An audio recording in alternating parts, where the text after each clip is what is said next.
শিক্ষার্থীরা, তোমাদের জন্য জরুরি খবর। এইচএসসি 2025-এর পরীক্ষার্থীদের সুখবর দিল কিন্তু শিক্ষা বোর্ড। অর্থাৎ তোমাদের শেষ সময় কি কি সুবিধা দিতে যাচ্ছে দেখো। এইচএসসি 2025-এ পরীক্ষার্থীদের সুবিধা, অর্থাৎ তারা প্রথমে যে বিষয়টি বলেছে নোটিশে, যে এইচএসসি 2025-এ এখনো যারা ফর্ম ফিল আপ করেনি তাদের জন্য ফর্ম পূরণের সময় বৃদ্ধি করেছে শিক্ষার্থীরা। অর্থাৎ তোমরা যারা ফর্ম ফিল আপ করোনি এখনো, তারা আগামী 18 জুন এবং 19 জুন কলেজের জরিমানা দিয়ে ফর্ম ফিল আপ করতে পারবে। তারা বলেছে ফর্ম ফিল আপের জন্য তোমাদেরকে বিলম্ব ফি বা জরিমানা 100 টাকা দিতে হবে। অর্থাৎ ফর্ম ফিল আপের যে পরিমাণ নির্ধারণ রয়েছে তোমাদের কলেজে, সেই পরিমাণ টাকার থেকে আরো 100 টাকা অতিরিক্ত দিতে হবে জরিমানা হিসাবে। নিজ কলেজে গিয়ে কিন্তু তোমরা ফর্ম ফিল আপ করার সুযোগ পাবে শিক্ষার্থীরা। এরপরে আর কেউ কিন্তু ফর্ম ফিল আপ করার সুযোগ পাবে না।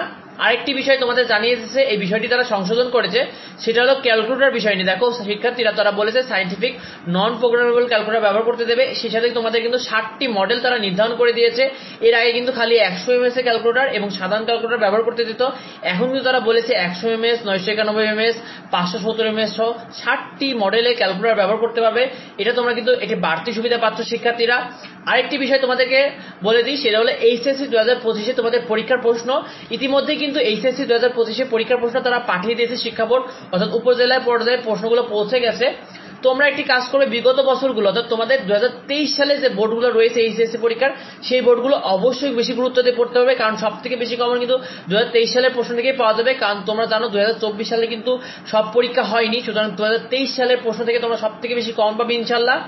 আরেকটি বিষয়, তোমরা টেস্ট পরীক্ষা যে প্রশ্নগুলো হয়েছিল, অর্থাৎ কলেজগুলো যে টেস্ট পরীক্ষার প্রশ্ন হয়েছিল, সেগুলো থেকেই আলোকে কিন্তু প্রশ্নগুলো তৈরি করা হয়েছে। সুতরাং তোমরা অবশ্যই টেস্ট পেপারের প্রশ্নগুলো ভালো করে পড়ে ফেলো। তো ভিডিওটি পর্যন্ত। আমাদের চ্যানেলে তোমার নিয়মিত সাজেশন, সেটা কিন্তু আপডেট নিউজগুলো পেয়ে যাবে। তাই অবশ্যই আমাদের চ্যানেলটিকে সাবস্ক্রাইব করে রেখো এবং তোমার মতামতটি কমেন্টে জানাতে ভুলবে না। দেখা হয় পরবর্তী ভিডিওতে। ধন্যবাদ সবাইকে।